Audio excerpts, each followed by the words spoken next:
Right, so here we are with uh, number 6 of my stories, and we're still in Campbell College. This is the third part 3, and we're going through recollections of various teachers. Yeah, I don't know why they're so unmemorable, most of them, but here we are, going through them. So yes, there was Shiner, the awful chemistry teacher, followed by Laddie, the awful physics teacher. And Laddie was definitely worse than Shiner. He was a cold fish if ever there was one. Shiner did occasionally try to crack a smile or a grin or a joke, usually smiled at his own jokes. But Laddie was always grim, irritable, miserable. Laddie's MO was to enter the physics lab 10 minutes late, tell off everyone who was not in their seat, and then say, "Okay, page 25, practical number 12. So he had a whole book with all the practicals set out in it, so he had to do absolutely nothing. Pause, and then to the first unfortunate boy he laid eyes on, he would say, "Well, what are you waiting for, laddie?" And he would then leave the room, go into the prep room to do God only knows what, but only to reappear 10 minutes before the end of the class to make sure we had tidied up all the apparatus, having carried out the practicals all on our own. I don't think Laddie ever addressed a single word to me directly, eye to eye, on a one-to-one basis.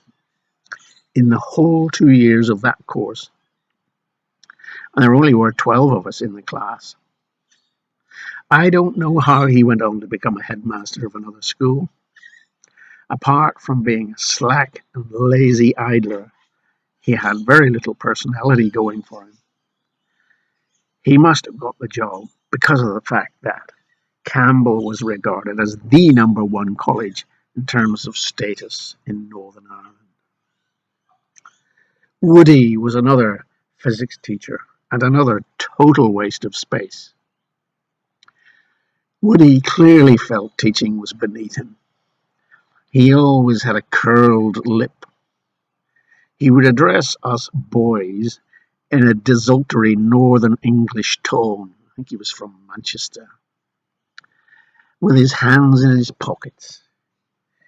He seemed always to be looking at us with barely disguised contempt, as if to say, "What did I do to deserve to be here teaching you Irish bog trotters?" Woody specialised, like many masters at Campbell, in not saying hello or acknowledging your existence in any shape or form when he passed you in the corridor. How times change. Were a teacher to do this today, he might be subject to legal action for harassment or neglect by some lawyer-like student or his lawyer-like parents. I've already mentioned Bob, the large, jovial history teacher. A farmer from Devon and ex-Royal Navy, Bob, although he was a great guy, was a totally hopeless history teacher. Big B, as he was affectionately called by his devoted followers, of whom there were many, because of his likeable personality and the status afforded him as a rugby coach. Big B spent the first 20 of every class ribbing us and teasing us, but only in a friendly way. We liked that. After that, he would get down to business and he would tell us to get out our notebooks, proceed to dictate, word by word, the notes which needed to be learned by heart in order to write the required history essay in the exams. But even this most boring of tasks, he managed to make interesting for us. By playing little word games, he would sometimes distort the pronunciation of words in amusing ways. What made Big Bob different from the others was he took a personal interest in us as well. I remember him doing me a favour once. He drove me from Belfast to Ballycastle, a good 2 hour drive, because I wanted to go on the geography field trip in Ballycastle, but I had to play cricket for the first 11 on the Saturday. Big Bob drove me up to Ballycastle. It was a really decent thing for him to do, as it was way out of his way. I remember I made very few runs and was hit all over the place for a six, including a six that day. So, as I was one of the better players on the team, this was a great surprise. Um, so, yeah, Bob made a few teasing remarks about it, but although Bob was a plumb useless teacher, he was a very kind and generous human being. Um, so, yeah, another bright light, I suppose you could say, was the geography teacher. Not the one I talked to you about before. This was another one called Bump. He was a young and good-natured Englishman, a graduate of Durham University, I remember. He wasted no time in settling into Campbell. He very quickly courted and married one of the maids in the kitchen. Bump was, I hope, unaware of our snobbery, because we boys derided this choice as somehow we thought he was marrying beneath him, a master at the school marrying kitchen girl. Such was the strength of the class system in Northern Ireland in those days.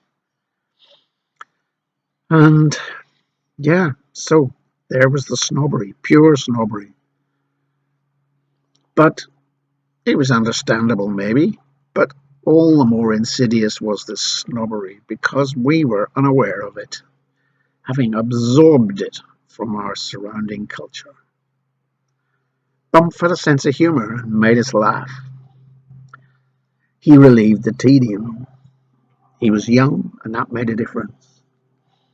He was also a pretty ordinary geography teacher, letting us make our own notes on everything, and rarely doing any real teaching.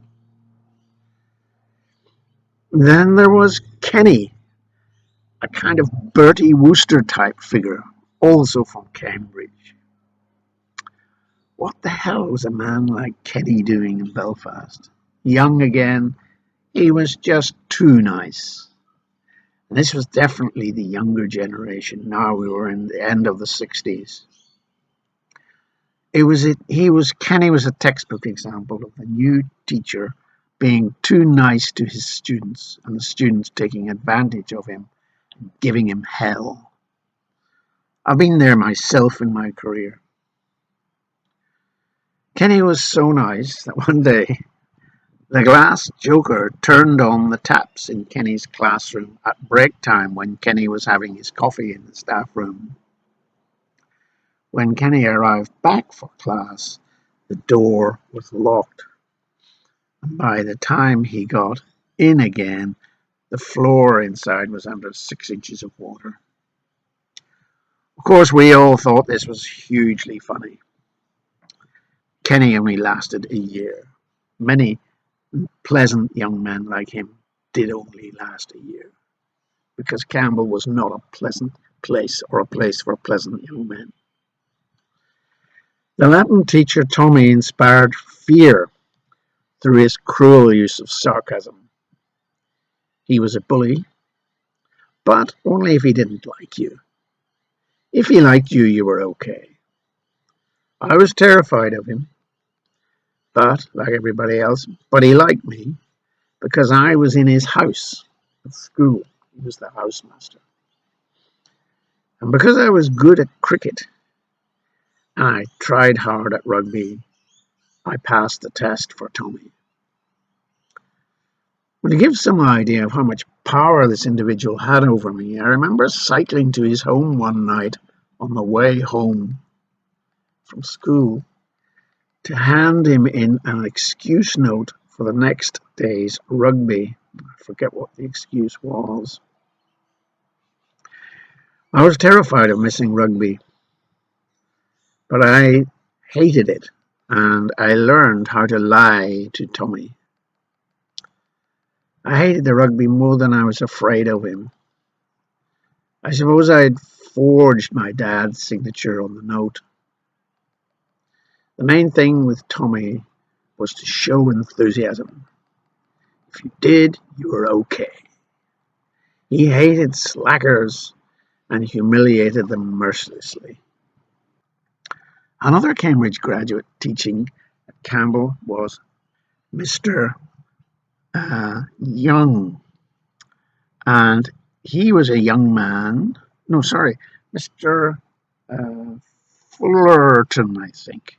Not quite sure from memory, but he was a young and intense man, and he took his teaching seriously.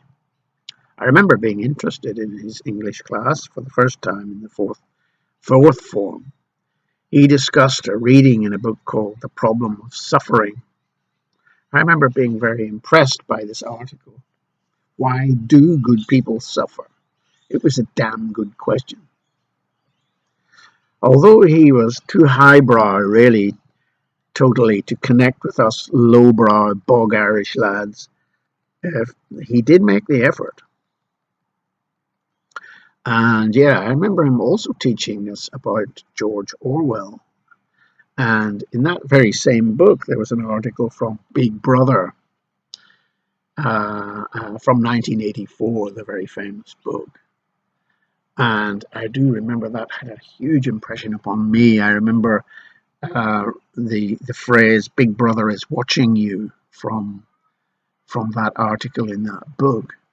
And I remember going home and having a piece of chalk, which I'd stolen from school, and wrote on the telegraph pole outside my house, "Big Brother is watching you." And I do not know if the good citizens my neighbours ever read it. Um, I had another English teacher, um, Mr. D, and he was also a Cambridge graduate, but he also gave many rather boring classes in English literature. I would call them non-classes. He would just tell us to read Richard II without explaining even when or well or where or anything about where the action took place. He provided no context for it. That was my memory of it. Anyway, maybe I just wasn't mature enough to understand Shakespeare at 13. I wonder why. Yeah, so then, of course, one of my time at Campbell, uh, we had interesting holidays in Donegal, west of Ireland. In 1955, we started going to a farmhouse there at Portnabla each August. There we met several families, mainly from Northern Ireland, who had the same idea. Over the years, these families became firm friends of my mum and dad, and eventually they had reunions in the winter in each other's houses. The adults had a rare old time. They enjoyed themselves on these holidays, naturally in the bars and in each other's caravans, having drinks and so on. Of course, naturally, we as teenagers tended to separate ourselves from the parents. But Donegal was very important for my social development, as in fact it was almost the only exposure I ever had to the opposite sex before going to university. It was at Donegal where I had my first crushes, and I had to fit all my crushes for the entire year into the 2 weeks in Donegal. At this age, I began to realize that girls like weird boys. I couldn't understand why they were turned on by these unintelligent simpletons like my friend M, and not turned on by intellectual giants like myself. It wasn't until many, many years later, perhaps 30 or 40, that I realized it was because M was handsome in a rugged sort of way, and I wasn't. These girls seemed so dumb. All they wanted to do was look at M and then tumble into the bushes with him.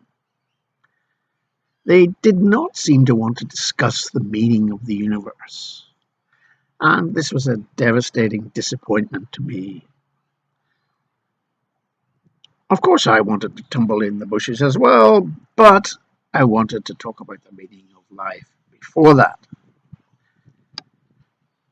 So, this realization made me and changed me in my mid teens to become a very shy and retiring and introspective young man. I never really worked out why this was. Perhaps I should ask M if ever I meet him again. I know that M was pretty dumb and I was pretty smart. I did have a crush at the time, and yeah, I did have one snog with her when we played Spin the Bottle. I remembered being quite surprised at how aggressive and sensuous her kiss was. She seemed to me to be such a gentle soul, but she kissed ferociously. I liked it. But like all the other girls, she was more interested in bloody M, of course. This drove me to distraction. Couldn't she see M was thick? I began to conclude that either there was something wrong with the girls or there was something wrong with me. Anyway, to release my frustrations and get back to the real world, I smoked cigarettes like a train with M in the toilet of the Sheephaven Hotel in Donegal. To this day, I don't know whether Mum and Dad ever knew or not.